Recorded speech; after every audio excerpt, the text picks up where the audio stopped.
From the opinion pages of the Wall Street Journal, this is Potomac Watch. Germany elects a new center-right leader who promptly says his goal is independence from the United States. Meanwhile, Volodymyr Zelensky of Ukraine and Donald Trump and various Trump officials continue their war of words as Trump tilts towards Russia in the Ukraine conflict. What does all this mean for American alliances and the U.S. national interest as the new president of the United States, Donald Trump, continues to shake up the world order a month since Election Day? That's our subject for today in Potomac Watch, the daily podcast of the Wall Street Journal opinion pages. I'm Paul Gigot, editor of those pages, and I'm here with Joe Sternberg, our man in London, and Bill McGurn, who is our man in New York, but sometimes spotted in New Jersey. So let's talk, Joe, about this big German election and why it matters to the United States. So what happened? Who is this fellow Friedrich Merz, who's going to be the next chancellor, center-right party, Christian Democratic Union leader? Tell us about it. He represents a shift to the right in German politics. Let's start with why anyone should care about this election. I mean, certainly Germany, largest economy in Europe, an economic engine for Europe, and also over the past few decades, an important ally of the U.S. and a real anchor of the North Atlantic Treaty Organization alliance. And so what happens there matters a lot to America, and it matters a lot to Europe. And I think that the good news, such as it is from this election, is that Friedrich Merz is on a mission to try to revive the German economy and then also deal with a lot of the immigration issues that have been creating so much havoc in German and European politics over the past few years. And those two issues are the reason that he is now likely to be chancellor. Those were the issues that drove the campaign. Yes, I think that, the last time Germany had an election in 2021, it was the end of the Angela Merkel woolly centrist era that had lasted for 15 years. And German voters had decided to give a turn to this really unwieldy coalition of the center left. It was the Social Democratic Party with Chancellor Olaf Scholz in a coalition with the Greens and the small free market party.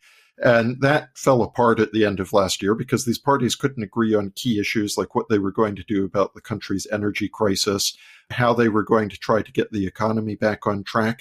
Germany is now entering its third year of a recession. Industrial production has plummeted over the past few years. Job losses are mounting. So with this election, what has happened is that voters have decided that they want to give an opportunity for the right to govern. And this is not Angela Merkel's centrist Christian Democratic Party. Friedrich Merz is what Europeans call a liberal, in America would call sort of a free market conservative. So I think that he's pledging tax reform, he's pledging deregulation to unstick the economy, and then also the immigration control. But let me stop you there, Joe, because, he may be promising all of that, but yet we have results in the election which aren't definitive enough to allow the CDU and Merz to govern from the right, because he's going to have to form a coalition government. The CDU and his partner, the CSU, from Bavaria, have received less than 30% of the vote. So they're going to have to form a coalition. It looks like they're going to have to form one with, believe it or not, the party, the SPD, that was just repudiated by the voters because of the unwieldy coalition you just described. So, I mean, this is bizarre. It would be as if Donald Trump won and he had to form a coalition government with Kamala Harris. I mean, that sounds like another recipe for stasis, not for actual reform. Yeah, I mean, this is the big problem that has come out of this result. And it's a consequence of the fact that Germany, unlike the US or the UK, is a multi-party system. So they are accustomed to having a lot of, relatively smaller parties in the parliament, and then you cobble together some group that can reach a governing majority of seats in the Bundestag. And of course, the scrambling factor here is the other party on the right end of the political spectrum that won big in Sunday's election, and that is the Alternative for Germany, or AfD. And you would think, looking at this situation from across the Atlantic in the US, that the logical thing to do would be for Friedrich Merz's Christian Democrats to form an alliance with the AfD, because they do agree on paper on a lot of issues like the need for cutting taxes, for completely rethinking Germany's forced march toward green energy, which has been so destructive for the economy. The problem is that AfD comes with a lot of other baggage. I think that they have elements within the party that have a bad habit of expressing, various sympathies for, Germany's Nazi past, which is absolutely a taboo in German politics, as it ought to be. And that means that unless the AfD ever manages to purge those elements, no other mainstream party, including Friedrich Merz's Christian Democrats, is going to be willing to form a coalition with them. So if you can't do that kind of coalition on the right for very good reasons, the downside is that you are stuck with an ungainly coalition with the Social Democrats. Now, I think that they can agree on some things that would be good for Germany. I think that the Social Democrats were never super enthusiastic about some of the green climate agenda. So I think that there might be scope for some negotiation there, and that could do some good for the economy. I think that you might be able to negotiate with the Social Democrats on issues like immigration, where I think a lot of their Social Democratic voters are actually kind of conservative and might support Friedrich Merz if he wants to impose tighter border controls on illegal migration. And those issues can solve some of the problems that have really been bothering German voters the past few years. But you're right, Paul, this does foreclose the opportunity to do some of the bigger bang economic reforms, like much bigger tax reforms or welfare reforms that Germany would really need. Bill, let's get you in here. And I want to ask you about the AfD, the Alternative for Deutschland, for German party, which has had its best result ever, 21%. And they are a peculiar party, right? As Joe suggests, they have more free market impulses than the folks on the German left. On the other hand, they are pro-Russian and anti-American. And the puzzle here is why Elon Musk and J.D. Vance went out of their way. J.D. Vance, on his visit to the Munich Security Conference a couple of weeks ago, to meet on the sidelines with the head of the AfD party, but not with the chancellor at the time, Olaf Scholz. So this was perceived as a direct intervention in the German election, a week away from an election, and not a helpful one. And I guess one question is, do you think it had any effect on the election? Probably didn't, as it looks. Their interventions didn't. But the U.S. comments by those two officials about the AfD has obscured some of the truth about what that party's all about. Yeah, I mean, it kind of made the U.S. factor in the elections that I don't think necessarily helped us. Look, everything's being upended in Europe, our NATO commitments and so forth. And I think Trump has one thing that he's correct on. The Europeans have not pulled their weight in their own defense. Their military spending is a lot smaller than it should be, their commitment, troops, and so forth. And he wants them to do better. But in the way that he's asked them to do better without the United States, we risk a whole new arrangement. Like now we're talking traditionally, the European troops as a force in Europe were under NATO, where the U.S. had a primary say, right, in directing them. I think that was healthy. But now if you say, we're not bearing the burden, you have to do it, who knows what arrangement is going to come up. I thought we were always opposed to a separate European Union force of troops, that could rival ours.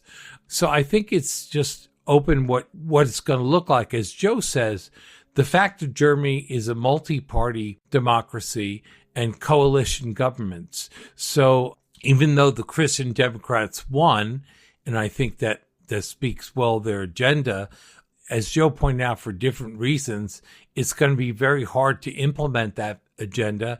And I can see people becoming very disenchanted with the CDU if it can't give results. To me, primarily on immigration and kind of scaling back the extreme environmentalism that has really crippled the German economy and so forth. So things are being rewritten on the ground, and we don't know what final form that will take. All right, we're going to take a break. And when we come back, we're going to talk about the implications of the German election for reform in that country when we come back.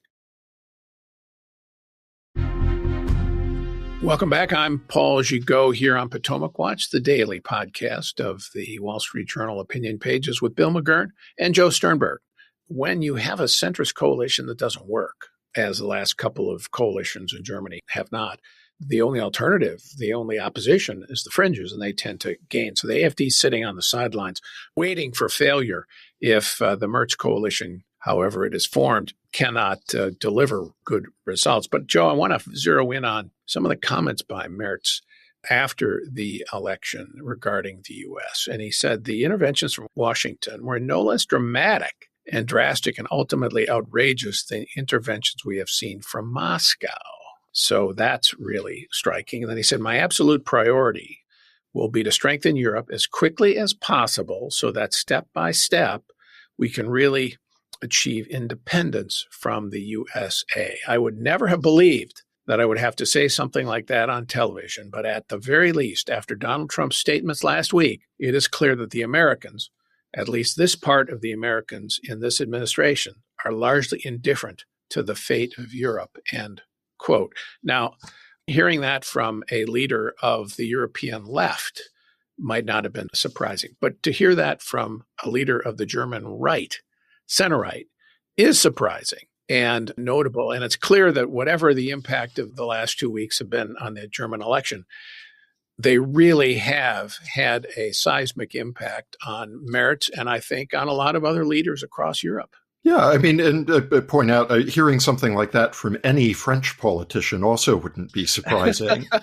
Right. Going back to de Gaulle. Yeah, exactly. And I think that actually is the key point, because I think that a lot of European countries have often had very divided attitudes toward America. And partly that has tended historically to be a right-left divide. And it was always the case that, I mean, although German mainstream parties have tended at the end of the day to be much more pro-American than you might see in other countries around Europe, it was still the case that certainly the Christian Democrats in Germany have been a bulwark of this sense that the relationship with America is crucial for Germany's well-being and for Europe's well-being, and that this is something that they should really cultivate. And I think that Friedrich Merz is very much historically has been aligned with that view. So if we now find ourselves in a situation where a politician like him from a party like his party is making statements like that, that's a sign that some pretty serious changes are afoot and that this is a result of some poor decision-making coming out of Washington. And I think that we really do need to emphasize how badly they took these interventions from Elon Musk and J.D. Vance before the election, because it's just the weirdness of throwing this American weight behind such an anti-American pro-Russian party as the AfD. And at the same time, when America's traditional friends in German politics were working so hard to consolidate their own electoral voice. I think as a former French president once said in a different context, J.D. Vance and Elon Musk missed a good opportunity to stay quiet in the last weeks of that election. Yeah, I think that whatever you think of Vance's comments in particular, and they did have a certain virtue in that they did tell certain truths to Europeans about their defense spending and about some of their tolerance for opposition voices. The intervention a week before the election was really remarkable and unappreciated. And then when you combine it, Bill, with all of the comments about Ukraine and Trump's tilt, I think it's impossible not to call it a tilt towards Russia, particularly when the U.S. is refusing to, and Trump officials are refusing to say that Russia actually is the aggressor in Ukraine, which is a simply flat out hysterical falsehood. When you're refusing to do that, I think the allies, whatever you think about their defense spending, they are looking back and saying, whoa, I guess this means that maybe we simply cannot rely on the Americans. And when you reach that kind of conclusion, what happens is they begin to make their own calculations about their self-interest and their survival. And the Trump folks might say, well, it's about time, Paul. We can no longer in America sustain support for NATO and for European defense. And Ukraine isn't in our security interests in any case. I would disagree with both of those premises, but that seems to be the basis of some of Trump's foreign policy beliefs.